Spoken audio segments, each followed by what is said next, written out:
Hello students, today we are going to learn about verbs have, has and had. Has and have are also called verbs. Has and have को भी हम verbs कहते हैं. ये भी एक प्रकार की क्रिया है.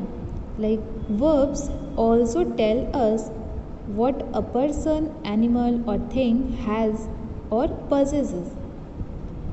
Has and have का यूज़ किसी पर्सन, एनिमल और थिंग के पास क्या चीज़ें हैं, मतलब किसी पे किस अधिकार शो करना, उसके लिए हम हैज़ और हैव का यूज़ करते हैं प्रेजेंट टेंस में. Like I have a pen, मेरे पास एक पेन है. So here we use have. I have. You have a book. You have a book. आपके पास एक किताब है. तो यहाँ पर हमने क्या यूज़ किया? हैव. सो हैज़ और हैव का यूज़ पोजीशन, बिलोंगिंग्स शो करने के लिए, अधिकार शो करने के लिए किया जाता है. Now let's do exercise. Underline the verbs in these sentences. So first is Tanu has long hair. The doll has pretty eyes. The children have new toys. Monali has a new dress. Vani and Manu have a new friend.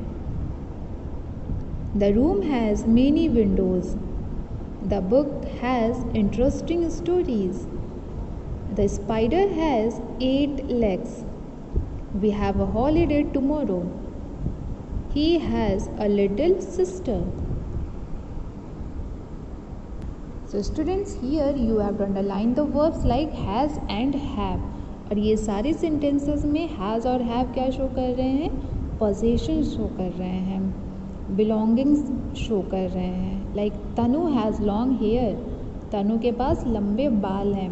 The doll has pretty eyes. गुड़िया की आँखें सुंदर. Students, जैसे has और have का use present tense में करते हैं बिलोंगिंग्स शो करने के लिए, वैसे ही हैड का यूज़ हम पास्ट टेंस में करते हैं. Now read these sentences. We had a coconut tree in our garden earlier. We had a red bicycle when he was in school. They had a pet dog long ago. Meeta had her lunch at 12 p.m. Anita had fever yesterday. इन सभी sentences में हम देख सकते हैं कि इन सभी sentences में past tense की बात की गई है, बीते हुए कल की बात की गई है. Like we had a coconut tree in our garden earlier. पहले हमारे गार्डन में कोकोनट ट्री था. He had a red bicycle when he was in school. जब वह स्कूल में था तब उसके पास रेड बाइसिकल था. They had a pet dog long ago. कुछ समय पहले उनके पास पेट डॉग था. Meeta had her lunch at 12 p.m. 12 बजे मीता ने अपना लंच कर लिया था. Anita had fever yesterday. कल अनीता को बुखार था.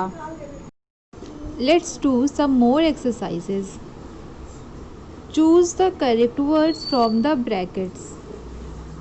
First sentence is I, and options are had or has a beautiful ring but I lost it yesterday.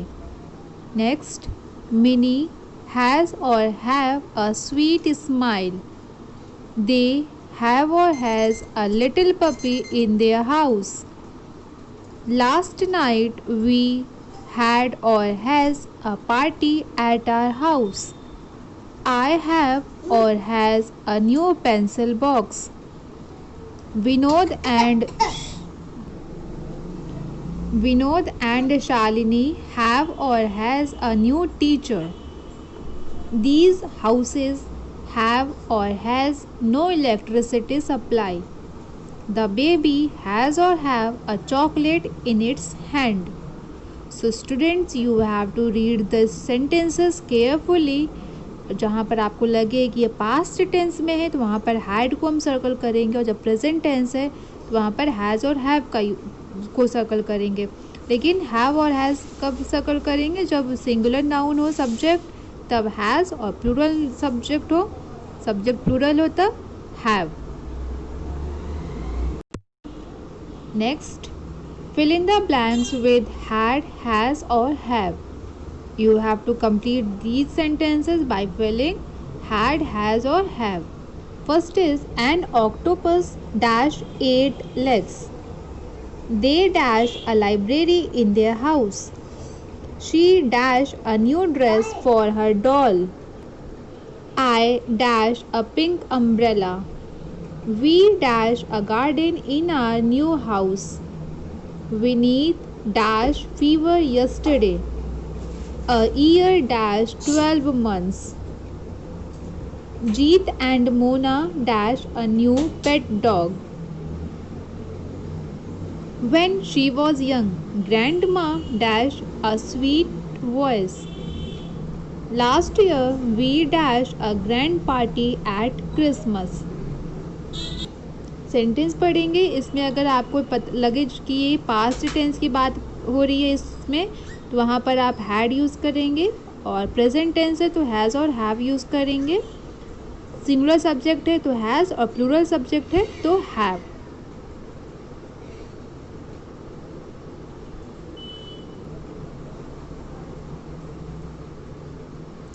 Has, have, had are verbs.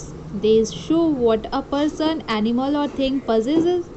Had is used when we talk about things that have already happened. Has, have और had भी verbs हैं. ये position show करते हैं. Means किसी person, animal और thing के पास क्या है. और had का यूज़ तब करते हैं हम जब पास्ट टेंस की बात हो, जो पास्ट टेंस जो पहले ही ऑलरेडी हो चुका है.